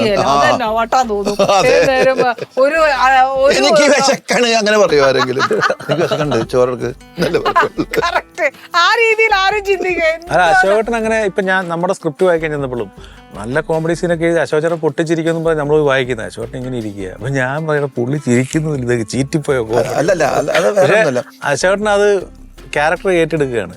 പക്ഷെ ചെയ്യുമ്പോഴാണ് അത് ആദ്യത്തെ ദിവസം വന്ന് ഷൂട്ടിൽ അഭിനയിച്ച് കഴിയുമ്പോഴത്തേക്കും ചുറ്റിനെല്ലാവരും ഭയങ്കരമായിട്ട് ചിരിച്ചു. അപ്പം എനിക്ക് സന്തോഷമായി. അപ്പം ഞാൻ അങ്ങോട്ടൊന്നും ചായ കുടിക്കാണ്ട് അങ്ങോട്ട് മാറി ചെന്നപ്പോഴത്തേക്കും യൂണിറ്റിലുള്ളതും പ്രൊഡക്ഷനിലെ പിള്ളേരൊക്കെ വന്ന് പറഞ്ഞു, ചേട്ടാ അശോകൻ്റെ സീൻ കണ്ടിട്ട് ഭയങ്കരമായിട്ട് ചിരി വന്നു കേട്ടോ, നല്ല രസമുണ്ട്, പഴയ അശോകൻ ചേട്ടൻ തന്നെ, ഇത് തന്നെയാണ് പടത്തിൽ മൊത്തം, ഞാൻ ഈ മീറ്ററാന്ന് പറഞ്ഞു, നന്നാവും ചേട്ടാ എന്നൊക്കെ. അപ്പോൾ അതൊക്കെ നമ്മൾ അവരിൽ നിന്ന് കിട്ടുന്ന ഒരു എനർജി ഉണ്ടല്ലോ, അവരാണ് കറക്റ്റായിട്ട് നമ്മുടെ അടുത്ത്. ഞാൻ എപ്പോഴും യൂണിറ്റിൽ നിൽക്കുന്ന ആൾക്കാരോട്, എൻ്റെ പ്രൊഡക്ഷനിലുള്ള പിള്ളേർ, അവരാണ് ഞാൻ ചോദിക്കുന്നത്, സീൻ എടുത്ത് കഴിയുമ്പോൾ മാറി നിന്നിട്ട് അവരൊരു കറക്റ്റായിട്ടുള്ള അഭിപ്രായം പറഞ്ഞു കഴിയുമ്പോൾ നമുക്കൊരു എനർജി ഭയങ്കരമാണ്. അവർ സത്യസന്ധമായിട്ടേ പറയത്തുള്ളൂ. മറ്റ് നമ്മുടെ കൂടെ നിൽക്കുന്നവരൊക്കെ ഒന്ന് പുകഴ്ത്തും നമ്മളെ, സോറി ഒരു രക്ഷയില്ല എന്നൊക്കെ പറഞ്ഞു, അപ്പോഴും നമ്മളൊന്നും. പക്ഷെ ഇതില്ലേ അശോകേട്ട, പണ്ട് മുതലേ ഉള്ളതാന്ന് തോന്നുന്നു അല്ലേ? നമ്മളൊരു കാര്യം സിൻസിയർ ആയിട്ട് ഒരാൾ പറയുന്നത് വളരെ കുറവല്ലേ? ഒരാള് പറയുന്നത് നമ്മളോട് അഭിപ്രായം നമ്മളെ സൂചിപ്പിച്ചു അങ്ങ് ആകാശത്തുകൊണ്ടിരുന്ന ആൾക്കാരുണ്ട്, എന്നാൽ നമ്മളെ ഒന്ന് വേദനിപ്പിച്ചാലും തെറ്റ് തിരുത്തുന്ന ആൾക്കാർ വളരെ കുറവല്ലേ? നമ്മളവരെ മനസ്സിലാക്കാത്തോണ്ടാണ് അത്. നമ്മൾ അവനെ മനസ്സിലാക്കണം, ഇവൻ നമ്മളെ സൂചിപ്പിക്കണെന്നും അവൻ സത്യസന്ധനാണെന്ന് അത് നമ്മൾ മനസ്സിലാക്കണം. മനസ്സിലാക്കിയിട്ട് നമ്മൾ പ്രതികരിക്കേണ്ട ആവശ്യമൊന്നുമില്ല, അവനെ മനസ്സിലാക്കിയാൽ മതി. ഞാൻ ഫസ്റ്റ് ഡേ അഭിനയിക്കാൻ ചെല്ലുമ്പോൾ ഞാൻ പറഞ്ഞു, എൻ്റെ ഉള്ളിൽ ഭയങ്കര പേടി ഇപ്പോഴും മാറിയിട്ടില്ല. ഞാൻ ഫസ്റ്റ് ഡേ അഭിനയിക്കാൻ ചെല്ലുമ്പോൾ ചെല്ലുന്നു, ഷെയ്ക്കാൻ്റെ അടുത്ത് എല്ലാവർക്കും ക്യാമറമാനും ഇവനൊക്കെ ഷെയ്ക്കാൻ്റെ കൊടുത്തിട്ട് മേക്കപ്പ് ചെയ്യുന്നുണ്ട്. ക്യാരവനിൽ കയറി നിന്നിട്ടും സീൻ എടുത്ത് വായിച്ച്, ഞാൻ നേരത്തെ മേടിച്ചിട്ടുണ്ടായിരുന്നു സീൻ, എന്നാലും ഒന്നുകൂടി വായിച്ച് മേക്കപ്പ് ചെയ്യുന്ന എന്തൊക്കെ ഇങ്ങനെ മേക്കപ്പ് ഇങ്ങനെ അങ്ങനെ ഡ്രസ്സ് ഇതൊക്കെ ഇട്ട് ഗതി മേപ്പോട്ട് നിൽക്കുകയാണ്. ഇനി മറ്റേ സ്റ്റൈലിൽ കളിക്കുമ്പോൾ എന്താകും എന്നുള്ളത്. ഞാൻ വന്ന് ഇവൻ്റെ നിന്ന് റിഹേഴ്സലെടുത്ത് ഫസ്റ്റ് ഷോട്ട് എടുത്ത് ഇവൻ കട്ട് പറഞ്ഞ ഉടനെ ഞാൻ എല്ലാവരും നോക്കണം, ഇങ്ങനെ എല്ലാവരും ചിരിക്കണ്. അപ്പൊ കുറേ പേര് ആ വീടിന്റെ പരിസരത്തുള്ളവർ അവിടെ നിൽപ്പുണ്ട്, അവര് ചിരിക്കുന്നു. ഞാൻ ഉടനെ ഇവനെ മൊത്തം നോക്കിയപ്പോ ഞാൻ ഓടിച്ചിരിക്കണേടാ, ഓക്കെ അല്ലേ, ഓക്കെ പറഞ്ഞ ഭയങ്കര സത്യം. ഒരു ആർട്ടിസ്റ്റ് എന്ന നിലയ്ക്ക് നമ്മുടെ ഉള്ളിൽ ഒരു പിടപ്പുണ്ട്. അതെ അതെ അതെ, പിന്നെ കുഴപ്പമില്ല, അങ്ങോട്ട് പോയി. ശരിക്കും അശോകേട്ട ഒരു നല്ലൊരു ജേർണിയാണ് അശോകേട്ടന്, ഒരു നല്ല ചേഞ്ചസ് ആണ് നമ്മുടെ സിനിമയിൽ കണ്ടിട്ട് വരുന്നത്. അപ്പൊ ആ ട്രെൻഡ് അനുസരിച്ച് നമ്മൾ എങ്ങനെ മാറാൻ ശ്രമിക്കുന്നത്? നമുക്കൊരു ഈവൻ ഫാഷൻ, ഇപ്പൊ നമ്മുടെ ഡ്രസ്സായാലും ശരി, നമ്മുടെ ഫിലിമിലായാലും ശരി, എല്ലാം കൊണ്ട് നമ്മൾ ഒത്തിരി മാറ്റങ്ങളല്ലേ ചേട്ടൻ വന്ന അന്ന് തൊട്ട് ഇന്ന് വരെ നോക്കുമ്പോൾ ആ ഒരു ജേർണിയിൽ സഞ്ചരിക്കുമ്പോൾ ചേട്ടൻ എന്നാ തോന്നുന്നത്? നമ്മളിപ്പോ പണ്ട് നേരത്തെ പറഞ്ഞ പോലെ തന്നെ നമ്മൾ അന്നുടുത്ത ഒരു സ്റ്റൈലൽ ഡ്രസ്സല്ല നമ്മളിപ്പോ കൊടുക്കുന്നത്, ഇല്ലേ? അപ്പൊ നമ്മളെ തന്നെ അപ്ഡേറ്റ് ചെയ്യണം. അത് ഡ്രസ്സിൽ മാത്രമല്ല, അഭിനയത്തിലല്ല. ഞാൻ ഫുൾ ഫ്രീ വീട്ടിലിരിക്കണമെങ്കിൽ ഏറ്റവും കുറഞ്ഞത് 3 സിനിമയെങ്കിലും ഞാൻ കാണും, ഇല്ലെങ്കിൽ ഒരു സിനിമ എന്തായാലും കണ്ടിരിക്കുക. അപ്പൊ നമ്മൾ എന്താണ് സിനിമാ ലോകത്ത് നടക്കുന്നതെന്ന് നമ്മളും കൂടി അത് കണ്ട് മനസ്സിലാക്കണം. എല്ലാവരും വേണം, നമ്മൾ ചെയ്യണം അത്. ഇപ്പം എൻ്റെ മോനൊക്കെ ഞാൻ പറഞ്ഞ മുറിയിലാണെങ്കിൽ അവൻ ലാപ്പിൽ ഇങ്ങനെ പടങ്ങൾ കണ്ടുകൊണ്ടിരിക്കും. ഞാനും അതുപോലെ വീട്ടിലിരുന്ന് ടി വിയിൽ ഞാൻ പടം കാണും. അതുപോലെ തന്നെ നമ്മൾ ഡ്രസ്സൊക്കെ കയറാൻ നേരത്തെ ഇപ്പം എൻ്റെ ക്യാൻവാസ് ഒന്നും ഞാൻ വാങ്ങിച്ചതല്ല, എല്ലാം സെലക്ഷനാണ്. അച്ചു സെലക്ട് ചെയ്ത് തന്നെയാണ് ഡ്രസ്സിൻ്റെ ഇതൊക്കെ. അത് ഞാൻ ഇടും. പക്ഷെ എനിക്കിപ്പോൾ അതിനോട് ട്രെൻഡായി, ഞാൻ ഇഷ്ടം തോന്നി തുടങ്ങി. ഞാൻ അങ്ങനെ ഇറങ്ങാൻ തുടങ്ങി. ഇപ്പം എനിക്ക് അങ്ങനെയുള്ള ഡ്രസ്സുകൾ ഇടാൻ താല്പര്യം. അപ്പം നമ്മൾ കാലം ഓടുന്നതനുസരിച്ചിട്ട് നമ്മൾ അതനുസരിച്ച് നമ്മൾ മാറിക്കൊണ്ടിരിക്കണം, അത് വേണം. അല്ലെങ്കിൽ നമ്മൾ ഈ പറഞ്ഞ പോലെ പടങ്ങൾ കുറഞ്ഞ് ഞാനിനി അഭിനയിക്കാനുള്ള. അല്ല, അപ്പൊ തന്നെ ഞാനൊരു കാര്യം ചോദിട്ടെ അശ്വേട്ട, എനിക്ക് അറിയാൻ വയ്യാന്നിട്ട് ചോദിക്കാം. നമ്മളിപ്പോൾ ഒരു ടെക്നോളജി ഓക്കെ ചെയ്യുന്ന അനുസരിച്ച് നമ്മൾ ഡിജിറ്റൽ മാറിക്കൊണ്ടിരിക്കുന്നു, അത് നമ്മൾ നാച്ചുറൽ അപ്ഡേറ്റഡ് ആയിരിക്കണം. പക്ഷെ ആസ് ആൻ ആക്ടർ നമ്മൾ അപ്ഡേറ്റഡ് ആവണം എന്ന് പറയുന്നത് എങ്ങനെയാണ്? എനിക്ക് അറിയാത്തോണ്ട് ചോദിക്കുക. നമ്മൾ സിനിമകൾ കാണണം, സിനിമകൾ കാണുമ്പോൾ നമുക്കറിയാം. ഏകദേശം സിനിമ എടുക്കുന്നത് ഏകദേശം നമുക്കറിയാം എങ്ങനെയൊക്കെയാണ് എന്നുള്ളത്. ഇപ്പം നമ്മൾ അഭിനയിച്ചുകൊണ്ടിരുന്ന തുടങ്ങിയ സമയത്ത് നമുക്കൊന്നും അറിയില്ല, നമ്മൾ അഭിനയിച്ച് അങ്ങോട്ട് പോകുന്നു. കുറേ കാലം കഴിയുമ്പോൾ നമ്മൾ എന്തിനാണ് സാക്ഷ്യം നിൽക്കുന്നത്, നമ്മളെ ഷോട്ട് മിഡ് എടുക്കണം എന്തിനാണ്, ക്ലോസ് എടുക്കുന്നത് എന്തിനാണ്, ട്രോളി ഷോട്ട്, ഇതൊക്കെ നമുക്ക് ഏകദേശം നമുക്ക് വശത്തായി. അപ്പം ചില സിനിമകൾ കാണാൻ നമുക്കും കൂടി പഠിക്കാൻ പറ്റും. ഇപ്പോഴത്തെ ഷോട്ടുകൾ എങ്ങനെയാണ് എടുക്കുന്നത്, അതെന്തിനു വേണ്ടിയായിരുന്നു എന്നുള്ളത്. അപ്പം നമ്മൾ അത്രയും മീറ്ററിൽ അവിടെ ചെയ്യണം, എങ്ങനെയൊക്കെ വേണം എന്നുള്ളത് നമുക്ക് ഒരുപാട് പഠിക്കാൻ പറ്റും. അത് പഠിക്കാൻ പറ്റും, അഭിനയവും പഠിക്കാൻ പറ്റും. അഭിനയം ഞാൻ പറഞ്ഞു കഴിഞ്ഞാൽ തുളു സിനിമ വരെ കണ്ടു ഞാൻ. ഒരു തുളു സിനിമയിൽ അഭിനയിക്കാൻ വേണ്ടി മനോജ് എൻ്റെ ബാംഗ്ലൂർ ഉള്ള ഒരു ഫ്രണ്ട് ഉണ്ട്, അവൻ്റെ കെയർ ഓഫിലാണ് എനിക്ക് വന്നത്. അപ്പം ഞാൻ തുളു സിനിമ കണ്ടു. ഇപ്പം എനിക്കത് ഒന്നാമത്തെ ആ ഭാഷ ഒട്ടും പിടിയില്ല, പിന്നെ അത് അഭിനയിച്ച പണിയാവും. അപ്പം അങ്ങനെ കണ്ടപ്പോൾ ഞാൻ പിന്നീട് അത് വേണ്ടാന്ന് വെച്ചതിന് ശേഷം ഞാൻ തുളു സിനിമ കണ്ടിട്ടുണ്ട് പിന്നീടും. അപ്പം അങ്ങനെ കുറേ അന്യഭാഷാ ചിത്രങ്ങൾ ഞാൻ കാണുന്നത്, ഇംഗ്ലീഷ് കാണുന്ന പോലെ തന്നെ. നമ്മൾ ഇംഗ്ലീഷും മലയാളവും തമിഴൊക്കെയാണല്ലോ കൂടുതലും കാണുന്നത്, അല്ലാത്ത കന്നഡ, അതൊക്കെ ഇപ്പോഴാണ് കന്നഡ എന്തെങ്കിലുമൊക്കെ കൂടുതൽ വരാൻ തുടങ്ങിയത്. അങ്ങനെ ഞാൻ എന്ത് സിനിമയാണെങ്കിലും കാണുന്നത്. ഞാൻ ചിലപ്പോൾ അഭിനയം നമുക്ക് ശ്രദ്ധിക്കാൻ പറ്റും, ചിലപ്പോൾ അതിൻ്റെ അകത്ത് കോസ്റ്റ്യൂം, അപ്പിയറൻസ്, ഒരാള് ഒരു പ്രായമുള്ള ഒരാളാണെങ്കിൽ അല്ലെങ്കിൽ ചെറുപ്പക്കാരനാണെങ്കിൽ എങ്ങനെയുള്ള മാനറിസംസ് കുറേ നമുക്ക് പറ്റും. അതിന്റെ മീശ ടൈപ്പ് ആയിരിക്കണം, മീശ അങ്ങനെ വെച്ചാലുള്ള ഗുണം എന്താണ്. ഇപ്പം ഞാനൊരു താടിയും മീശയും വെച്ചിട്ടാണ് പിഷക്കാരൻ തുടങ്ങി പറഞ്ഞ കോളേജ് സ്റ്റുഡൻറ്റ് വരെ അഭിനയിച്ചിട്ടുള്ളൂ. അന്നൊന്നും ഇത് അടിച്ചിട്ടില്ല, ഒന്നും ചെയ്തിട്ട്. ഇപ്പോഴും വളരെ കുറവാണ് താടി പഠിക്കുക. അപ്പോൾ ഇനിയുള്ള ചെയ്യാൻ പോണ സിനിമകളിലെല്ലാം താടി പഠിച്ച് കുറേ സിനിമകൾ ചെയ്യുന്നുണ്ട്. അതുപോലെ തന്നെ മീശ അപ്പിയറൻസ് ഒക്കെ മാറ്റിയിട്ട് കുറച്ച് ചെയ്യാനുള്ള പരിപാടിയൊക്കെ ഉണ്ട്. അപ്പോൾ അതൊക്കെ നമുക്ക് ഇപ്പോഴുള്ള സിനിമകളും കൂടുതൽ കണ്ടു കഴിഞ്ഞപ്പോഴാണ് നമുക്ക് മനസ്സിലായത്. അത് പാർവതി പരിണയം എന്ന് പറയുന്ന സിനിമയിൽ ഞാൻ അഭിനയിക്കില്ലായിരുന്നു, 3 സീൻ ഉണ്ടായിരുന്നുള്ളൂ. ആ സമയത്ത് ആ സമയത്ത് തന്നെ ഞാൻ തൊട്ടപ്പുറത്ത് ഗുരുവായൂർ ഒരു പടം ചെയ്യുന്നുണ്ട്, ദിലീപ് ഒക്കെ ഹീറോ ആയിട്ട് അഭിനയിച്ച ഒരു പടം. അതിൽ പപ്പേട്ടൻ്റെ മോന, അതിൽ ത്രൂ ഔട്ടാണ്. തുടങ്ങി വന്ന സമയമാണ് ഞാൻ ഈ പാർവതി പരിണയത്തിൽ എന്നെ വിളിക്കാൻ കാരണം ദിലീപാണ്. ദിലീപ് പറഞ്ഞ അശ്വൻ ചേട്ടൻ ചെയ്താൽ നന്നാ, അശ്വൻ ചേട്ടൻ അറിയാം, ഇങ്ങനെ വണ്ടിയിൽ പോകുമ്പോൾ പ്രോഗ്രാമിന് പോകുമ്പോൾ അശ്വൻ ചേട്ടൻ ഒരു വിഷക്കാരനെ കാണിക്കാറുണ്ട്, അത് വെച്ച് നോക്കി അശ്വൻ ചേട്ടൻ നന്നായിട്ട് ചെയ്യുമെന്ന് പറഞ്ഞ് അങ്ങനെ എന്നെ വിളിച്ചത്. അങ്ങനെ ആ ഷൂട്ടിംഗ് നടക്കുന്ന സമയത്ത് വിളി വന്നു വീണ്ടും, ഇവിടെ ഷൂട്ട് നടക്കണം, അവിടെ ഷൂട്ട് നടക്കണം. അപ്പം ഞാൻ ദിലീപിനോട്, ദിലീപ് ഞാൻ പോകണടാ, 3 സീനുള്ളത്, 3 സീൻ എന്ത് ചെയ്യാനാണ് ചേട്ടാ, അത് പോകണം, ചേട്ടൻ ചെയ്ത ഗംഭീരമാവും, നന്നായിരിക്കുന്നുണ്ട്. അവന്റെ നിർബന്ധം കൊണ്ട് മാത്രം അവൻ എന്നെ പറഞ്ഞു വിട്ടാണ്. ഞാൻ അവിടെ ചെന്നു, ഈ വിശമന സാറ് പറഞ്ഞ ഒരു വിഷകാരനാണ്, അമാന്തനും തരണേ, ഇത്രേ ഉള്ളൂ, വേറെ ഒന്നും ഡയലോഗും ഇല്ല. പാവപ്പെട്ട ഒരു വിഷക്കാരനാണ്, അമാന്തനും തരണേ അമ്മേ എന്നൊക്കെ പറഞ്ഞിട്ട്. അപ്പൊ ഞാൻ ഇത് പറയാന്ന് പറഞ്ഞപ്പോ എന്റെ വീടിന്റെ അടുത്ത് ബസിലിക്ക പള്ളി എന്നൊരു പള്ളിയുണ്ട്, ആ പള്ളിയുടെ മുമ്പിൽ ഒരു വിഷക്കാരൻ കിടക്കും, ഞങ്ങളുടെ കമ്പനിയാ പണ്ടത്തെ, പരിചയമുള്ള ഒരാളാ, സന്ധ്യാവ് എന്ന് പറഞ്ഞിട്ട്. പുള്ളിയെ പെട്ടെന്ന് ഓർമ്മ വന്നു. അയാള് പറഞ്ഞ ഡയലോഗിന്ന് കുറച്ച് കടമെടുത്തിട്ടാണ് ഞാൻ അവിടെ ചാമ്പ് ചെയ്ത്. കൈകാഹലാവതില്ലാത്തവനാണ് ദൈവമേ, ഈ പാവപ്പെട്ടവൻ എന്തെങ്കിലും തരണേ അമ്മ അമ്മ അന്ന് പറയലും ആ പാട്ട് ഓടി വന്നു. തേക്കിലാണത്, അമ്മ അമ്മ അമ്മോ, സത്യം, എന്റെ കലയാണ് സത്യം.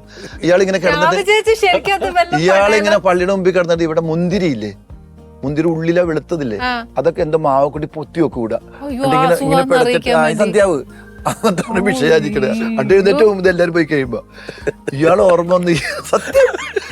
എന്നിട്ട് അങ്ങനെ ഞാൻ ഈ സാധനം ഒന്നും അറിയാതെ അങ്ങോട്ട് വന്നു. അപ്പൊ നമ്പ്യാരറ്റ ക്യാമറ ഷെയ്ക്കായി, നമ്പ്യാർ ചിരിച്ചിട്ട്, ഈസ്റ്റ്മാനാണ് ചേട്ടൻ്റെ പ്രൊഡ്യൂസറും, പുള്ളി വീണു, പുഴിമണലായിരുന്നു, വീണു. മൊത്ത സെറ്റിലൊരു കയ്യടിയായിരുന്നു. എനിക്കൊന്ന് ആദ്യത്തെ ഒരു അവാർഡ് കിട്ടിയ പോലെ എനിക്ക് തോന്നി. അത് PG വിശ്വംഭരൻ സാറിന്റെ പടം. അങ്ങനെ ആ 3 സീൻ 9 സീനായിട്ട് ഡെവലപ്പ് ചെയ്തു. അതാണ് മലയാള സിനിമയിൽ ആദ്യം കിട്ടിയ ബ്രേക്ക്. അല്ല, ശരിക്കും സാറ് ഡയറക്ഷനിലേക്ക് വരുമ്പോ ഫസ്റ്റ് മൂവി ഡയറക്ട് ചെയ്യാൻ പോവാ, അത് മമ്മൂക്കായെ വെച്ചിട്ട്. അപ്പൊ സാറിന്റെ ഒരു പ്രിപ്പറേഷൻ എന്തായിരുന്നു? I mean, this is super star, first മൂവിയാണ്. അദ്ദേഹത്തിനോട് സംസാരിക്കുമ്പം അദ്ദേഹത്തിന്റെ കോൺട്രിബ്യൂഷൻ അല്ലെങ്കിൽ അദ്ദേഹത്തിന്റെ ഒരു അപ്രോച്ച് ഒക്കെ എങ്ങനെ ആയിരിക്കും, എന്തായിരുന്നു? ഞാൻ അസോസിയേറ്റ് ആയപ്പോഴത്തേക്കിനും സാറുമായിട്ട് കുറേ പടങ്ങൾ ചെയ്യാൻ പറ്റി, ഒത്തിരി ഹിറ്റ് പടങ്ങൾ. അങ്ങനെ ഒരു ആത്മബന്ധം ഉണ്ടായി. അപ്പോൾ ആ സമയത്താണ് ഞാൻ പറഞ്ഞത്, സാറേ എനിക്കൊരു സിനിമ ചെയ്യണമെന്ന് ആഗ്രഹമുണ്ട്. നീ ആഗ്രഹിച്ചാൽ പോരാ, നല്ലൊരു കഥയായിട്ട് വന്നു, നിനക്ക് എപ്പോഴും എൻ്റെ ഒരു ഡേറ്റ് ഉണ്ടെന്ന് പറഞ്ഞു. അത് എനിക്ക് കിട്ടിയ ഏറ്റവും വലിയ, കാരണം എന്നെ ആ പുള്ളി അങ്ങനെയുള്ളവരുടെ പുള്ളി അത് പറയത്തുള്ളൂ. കഴിവുണ്ടെന്ന് തോന്നുന്നവരാണ്. എത്ര 60 പേരോളം പുള്ളി സാറ് ഡയറക്ടർ ആക്കിയിട്ടുണ്ട്. അപ്പം ഞാൻ ബെന്നിച്ചേട്ടൻ, അന്നത്തെ ഏറ്റവും വലിയ റൈറ്ററാണ് ബെന്നി പി നാരമ്പിൽ. ബെന്നിച്ചേട്ടനോട് ഞാൻ ബെന്നിച്ചേട്ടൻ തിരക്കഥ തന്നു. അങ്ങനെയാണ് ക്ലീറ്റസ് ഉണ്ടാകുന്നത്. പക്ഷെ ഇതൊക്കെ ഉണ്ടാകുമ്പോഴും ആദ്യത്തെ ഷോട്ട് എടുക്കുമ്പം, അപ്പോൾ ആ സാറ് ഹായ് സാറാണ് ആദ്യത്തെ ഇതിന് വന്നത്. അപ്പോൾ സാർ എന്നോട് പറഞ്ഞു, എന്നെ മാറ്റി നിർത്തിയിട്ട് പറഞ്ഞു, നിനക്ക് ഇഷ്ടമുള്ളത് നീ എടുത്തോണം. മമ്മൂട്ടി എന്ന് പറഞ്ഞാൽ ആ ആക്ടറെയാണ് നീ കണ്ടാൽ മതി, ആ രൂപത്തെ മനസ്സിലോട്ട് എടുത്തു കഴിഞ്ഞാൽ നിനക്ക് പേടി വരും, അത് ഓർക്കരുതെന്ന് പറഞ്ഞു. നീ ആ ക്യാരക്ടറായിട്ട് കണ്ടാൽ മതി എന്ന് പറഞ്ഞു. അത് നല്ലത്.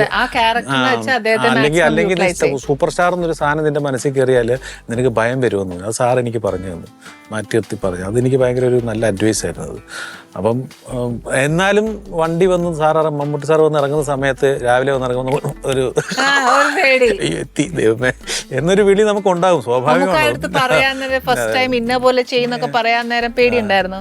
അത് പേടി, അത് നമ്മളെല്ലാം അസോസിയേറ്റ് ആയിട്ട് വർക്ക് ചെയ്യാൻ പറഞ്ഞു. എന്നാലും ഒരു ഡയറക്ടർ ആകുമ്പോൾ നമുക്ക് വേറൊരു ഇത്. അപ്പം ഞാനിങ്ങനെ പറഞ്ഞുകൊണ്ട് എന്നോട് ഞാനിങ്ങനെ പറഞ്ഞു വന്നിട്ട് സാറ് പറഞ്ഞിടാ നീ ഡയറക്ടറാണ്, നീ അസോസിയേറ്റ് ഡയറക്ടർ അല്ല.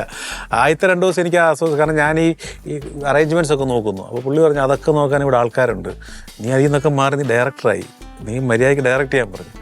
എന്നാലും നമുക്ക് ആ ഭയം, അദ്ദേഹം വരുമ്പോഴത്തേക്കും നമുക്ക് ആ ഭയം നമ്മുടെ ഉള്ളിലുണ്ടാകും. ഇപ്പം അശോകേട്ടൻ വന്ന് ഒരു ക്യാരക്ടർ പെർഫോം ചെയ്താലും മമ്മൂക്ക ചെയ്താലും ആസ് എ ഡയറക്ടർ ഒരു ആർട്ടിസ്റ്റിനെ ആ ക്യാരക്ടറേക്ക് മാക്സിമം യൂട്ടിലൈസ് ചെയ്യാൻ സാർ ശ്രമിക്കാം. ഞാൻ അങ്ങനെ ചെയ്യും. ഞാൻ അവരുടെ മാനറിസങ്ങൾ മാക്സിമം അവരുടെ ഔട്ട്പുട്ട് കൊണ്ടുവരാൻ ഞാൻ എടുക്കാൻ ഞാൻ മാക്സിമം പിഴിഞ്ഞെടുക്കുക. ഞാൻ അങ്ങനെ എടുത്തിട്ടുണ്ട്. പാവാടയിൽ പൃഥ്വിരാജിനെ ഞാൻ അങ്ങനെ, പൃഥ്വിരാജ് ചെയ്യാത്തൊരു വേഷമാണ് പാവാട സിനിമയിൽ, വളരെ ലോക്കലായിട്ടൊരു ക്യാരക്ടറായിരുന്നു.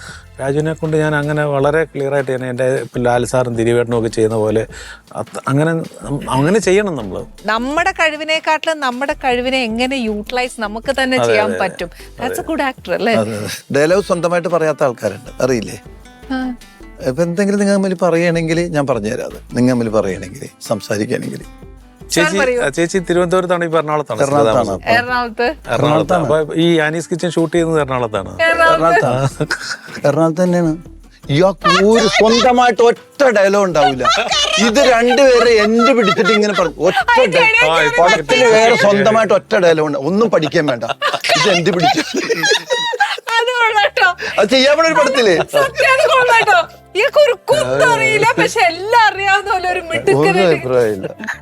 ശരിക്കും അശോകേട്ടാ, ഇന്നാണ് ഒരു ആക്ടറിന് എന്തൊക്കെ വേണം എന്നുള്ള കുറെ അഡ്വൈസ് സത്യാശോട്ടാ. ഞാനൊക്കെ ഇത്രയും ഡീപ്പായിട്ട് ഒന്നും ചിന്തിച്ചിട്ടില്ല. എത്ര പടങ്ങൾ ചെയ്താണ് എനിക്ക് അറിയില്ല. ഞാൻ ടച്ച് വുഡ് എനിക്ക് അറിയില്ല. പക്ഷെ ഇപ്പൊ ഞാൻ ചെയ്യുന്ന ജോലി പാചകല്ലേ. അപ്പൊ അതിൽ ഞാൻ കുറച്ച് പെർഫോമൻസ് നന്നായിട്ട് ചെയ്തിട്ടുണ്ട്. ഇനിയിപ്പോ എന്നാ ചെയ്തേക്കുന്ന നോർത്ത് ഇന്ത്യൻ ചിക്കൻ ഫ്രൈ ആണ്. പക്ഷെ ചിക്കൻ ഫ്രൈ ആയിട്ട് കൂട്ടരുത്, ആ ടേസ്റ്റിൽ കഴിക്കണം. ഒരു പരീക്ഷണം ഒന്ന് നോക്കിയാലോ അശോകേട്ടാ? പിന്നെന്താ ഇതേപോലെ ഡെഡിക്കേഷൻ ടുവേർഡ്സ് കുക്കിംഗ്. പോയി കഴിക്കാം. ഞാൻ അങ്ങനെ ബീഫ് കഴിക്കാറില്ല. ബീഫല്ല, ഇത് ചിക്കൻ. ചിക്കൻ കുഴപ്പമില്ല, ഞാൻ കഴിക്കില്ലെങ്കിൽ വല്ലപ്പോഴും ചിക്കൻ ഉണ്ടാക്കിയേ. അതൊരു ഫ്രൈ അല്ല, ഒരു ഇതേപോലെ പരീക്ഷണം. നോക്കിയാലോ? പിന്നെന്താ? എന്നാ വരൂ.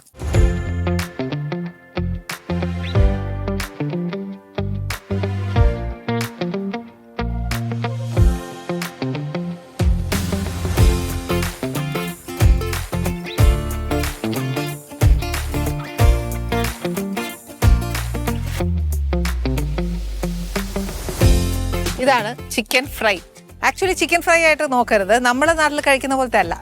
ഒരു ഡിഫറെന്റ് ടേസ്റ്റാണ്, വേറൊരു ടൈപ്പ്. അതുപോട്ടെ സാർ, നമുക്ക് സാറിന്റെ ഫിലിമിനെ കുറിച്ചുള്ള ഡീറ്റെയിൽസ് ഒന്നും പറഞ്ഞില്ല. ഇപ്പം അശോകേട്ടൻ്റെ ഒരു ക്യാരക്ടറിനെ കുറിച്ച് മാത്രമേ ഇനി ഒട്ടും പറയാൻ പറ്റില്ല. ചിക്കൻ അല്ലേ മുമ്പിലിരിക്കണത്.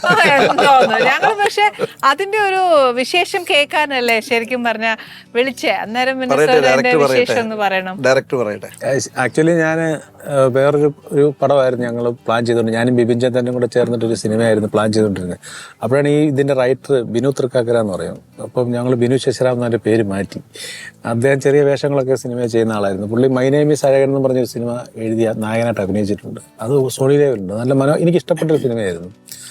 അപ്പോൾ അവൻ എന്നെ ഒരു ദിവസം വിളിച്ചിട്ട്, ചേട്ടാ എനിക്കൊരു കഥ പറയാനുണ്ട്, ഒന്ന് നാളെ വന്നോട്ടെ എന്ന് ചോദിച്ചു. ഞാൻ വരാൻ പറഞ്ഞു. അപ്പം ഞാനത് 15 മിനിറ്റ് കൊണ്ട് കേൾക്കാമെന്നിരുന്നപ്പോൾ സ്ക്രിപ്റ്റുമായിട്ടാണ് വന്നത്. അപ്പോൾ ആ സ്ക്രിപ്റ്റ് വായിച്ച് കേട്ടെന്ന് ഞാൻ എൻ്റെ സിനിമയിൽ ഇത്രയും സ്ക്രിപ്റ്റ് കേട്ട് ചിരിച്ചിട്ടില്ല.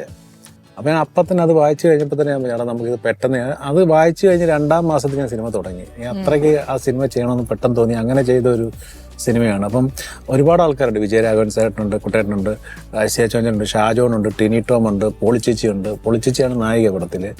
അങ്ങനെ ഒരു ഗ്രൂപ്പ് ഓഫ് ആക്ടേഴ്സ് ഉള്ള, ശരിക്കും ഇതിനകത്ത് ഹീറോ സ്ക്രിപ്റ്റാണ്. ഞാൻ സാധാരണ ചെയ്ത സിനിമകളിലൊക്കെ വലിയ വലിയ താരങ്ങളായിരുന്നു വിജയരാഘവനായിട്ട് അഭിനയിച്ചത്. പക്ഷേ ഈ സിനിമയിൽ ഏറ്റവും വലിയ നടന്മാരെയാണ് ഞാൻ ഉപയോഗിച്ചിരിക്കുന്നത്. ഏറ്റവും നല്ല നടന്മാരെ ഉപയോഗിച്ചുകൊണ്ട് ആ സ്ക്രിപ്റ്റ് സെൻട്രൽ ക്യാരക്ടറായിട്ട് ഇരുന്നുകൊണ്ടാണ് ഈ സിനിമ ചെയ്തിരിക്കുന്നത്. എനിക്ക് നല്ല പ്രതീക്ഷയുള്ളൊരു സിനിമയാണ്. ഒരുപാട് സ്ക്രിപ്റ്റ് സെൻട്രൽ ആക്കുമ്പോൾ സാർ ഒരു ഫിലിം ചെയ്യുമ്പോൾ സാർ എന്തെങ്കിലും മെസ്സേജ് പ്രേക്ഷകന് കൊടുക്കും? തീർച്ചയായിട്ടും ഈ സിനിമയ്ക്ക് ഒരു മെസ്സേജ് ഉണ്ട്. അശോകേട്ട ഈ പടത്തിന് അശോകേട്ടന് ഒരു കഥ കേട്ടപ്പോൾ അല്ലെങ്കിൽ കഥ ചെയ്തപ്പോൾ അശോകേട്ടന് ഏറ്റവും കൂടുതൽ റിലേറ്റ് ചെയ്ത ഒരു മെസ്സേജ് അല്ലെങ്കിൽ ഇത് വേണമായിരുന്നു എന്ന് തോന്നിയ എന്തെങ്കിലും? അല്ല, ഇങ്ങനെ ഒരു സിനിമ ഞാൻ ചെയ്തിട്ടില്ല. ഈ ക്യാരക്ടർ ഇതുവരെ ചെയ്തിട്ടില്ല. വെള്ളമടിക്കുന്ന ക്യാരക്ടർ ചെയ്തിട്ടുണ്ട്. എങ്കിലും ഇത് ഓളിനോൾ ഇയാൾ ചെയ്യുന്ന കുറെ പ്രവൃത്തികളും പിന്നെ ഇതിന്റെ സബ്ജക്റ്റിന്റെ ഒരു ത്രെഡും ഒക്കെ ഒരു ഡിഫറെന്റിലൊക്കെ വന്നിട്ടുണ്ടെങ്കിൽ തന്നെയും പക്ഷെ ഈ സ്റ്റൈലിലല്ല അത്. അതൊരു വീട്ടിൽ നടക്കുന്ന ഒരു സംഭവമാണ്. എല്ലാ വീടുകളിലും നടക്കാറുണ്ട്. പക്ഷേ അത് ആ ആചാരപ്രകാരം അവിടെ നടക്കുമ്പോൾ ഉണ്ടാകുന്ന പ്രശ്നങ്ങൾ അനുസരിച്ചിട്ട് അതിൻ്റെ അകത്ത് ഉണ്ടാകുന്ന ഭവിഷ്യത്തുകളും കുഴപ്പങ്ങളും ഇതെല്ലാം കണക്ട് ചെയ്ത് കൊണ്ടുവന്ന് അവസാനം അതിലൂടെ ഒരു ചെറിയ മെസ്സേജും പറയുന്നുണ്ട് ഇത്. പിന്നെ ഇതെല്ലാം പറയുന്ന ഒരു ഫാമിലിയുടെ ബേസിലാണ്. അപ്പോൾ ഫാമിലിക്ക് ഏറ്റവും കൂടുതൽ ഇഷ്ടപ്പെടുന്ന ഒരു സാധനമാണ് ആയി മാറാൻ സാധ്യതയുള്ളൊരു പടമാണ്. അതിൻ്റെ അകത്ത് എല്ലാ വീടുകളിലും കാണുന്ന ക്യാരക്ടേഴ്സ് തന്നെയാണ് ഇതിൻ്റെ അകത്തും ഉള്ളത്. പെട്ടെന്ന് റിലേറ്റ് ചെയ്യാൻ ഭയങ്കര സൗകര്യമായിരിക്കും. അപ്പൊ എന്തായാലും ഞങ്ങള് ഫാമിലി കംപ്ലീറ്റ് അല്ലേ, നമ്മുടെ പ്രേക്ഷകർ കംപ്ലീറ്റ് പോയി ഈ ഫിലിം കാണും. മാക്സിമം ഞങ്ങൾ എന്താ പറയാ അതിനെ ഹിറ്റിലേക്ക് എത്തിക്കാൻ ഞങ്ങൾ പ്രാർത്ഥിക്കും, ശ്രമിക്കും. അതല്ല ഞങ്ങൾക്ക് ചെയ്യാൻ പറ്റുക. ഒരു നല്ല പടം ഞങ്ങൾക്ക് തരുമ്പോൾ ഞങ്ങൾ അതിനു വേണ്ടി പ്രോത്സാഹിപ്പിക്കണ്ടേ? തീർച്ചയായിട്ടും. അപ്പൊ ഞാൻ ഇന്ന് ഉണ്ടാക്കി ഒന്ന് പരീക്ഷിച്ചാലോ? തീർച്ചയായിട്ടും പരീക്ഷണാണേ അശോകേട്ടാ. ഓ,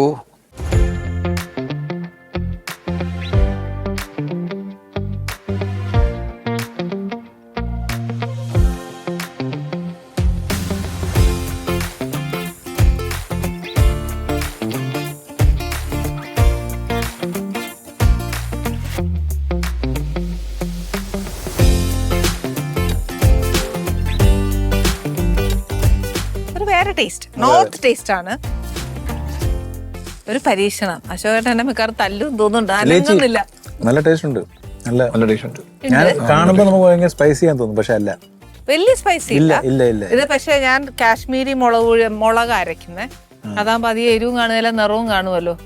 അങ്ങനെ ഒരു ഡിഫറെന്റ് ടേസ്റ്റ്. അവര് പറയുന്നത് ഇതിന് ചിക്കൻ ഫ്രൈ എന്നാണ്. നമ്മുടെ ചിക്കൻ ഫ്രൈ ആയിട്ട് നോക്കുമ്പോൾ ഇത് ഫ്രൈ അല്ല, പക്ഷെ അവർക്ക് ഇത് ചിക്കൻ ഫ്രൈ. അപ്പൊ ഞാൻ വിചാരിച്ചു നമുക്കൊന്ന് ട്രൈ ചെയ്യുന്നോണ്ട് തെറ്റൊന്നുമില്ല. Thank you. ഇതിന്റെ പേര് ഒന്നുകൂടെ പറയാമോ? പേര് പറയാൻ എനിക്കറിയാൻ പക്ഷെ നല്ല ഇതുണ്ട് കേട്ടോ. അപ്പൊ ഒരു പേരിടും. ഡയറക്ടർ സാർ അല്ലേ പേരിടും? ചേച്ചി ഓ എനിക്കറിയാം. അശോകേട്ടൻ എന്തെങ്കിലും ഒരു പേര് പറഞ്ഞേച്ചു പോണേ. ഫിഫ ചിക്കൻ എന്താ കുഴപ്പമല്ലേ? കൊള്ളാം. ഇതിന് നമ്മൾ പേരിട്ടു. ചിക്കൻ ഫ്രൈ ഒക്കെ നമ്മൾ മാറ്റി. FIFA chicken. ഓക്കെ, നമ്മുടെ ഒരു സിഗ്നേച്ചർ കിടന്നോട്ടെ. താങ്ക് യു അശോകേട്ടാ, താങ്ക് യു. ഈ പറഞ്ഞ പോലെ എനിക്കും സന്തോഷം. ഞാൻ ഉണ്ടാക്കിയ ഒരു ചിക്കൻ ഒരു പേര് കിട്ടിയല്ലോ. Anyway once again thank you അശോകേട്ടാ. Thank you very much. ഒരു ചേട്ടനെ പോലെ എപ്പോഴും എന്നെ അന്വേഷിച്ച് വരുന്നതിന് ഐ എം സോ ഹാപ്പി. ഇനി പോകുന്നതിന് മുമ്പ് ഞാനൊരു ഗിഫ്റ്റ് തരാം. രണ്ടുപേർക്കൂടാണ്.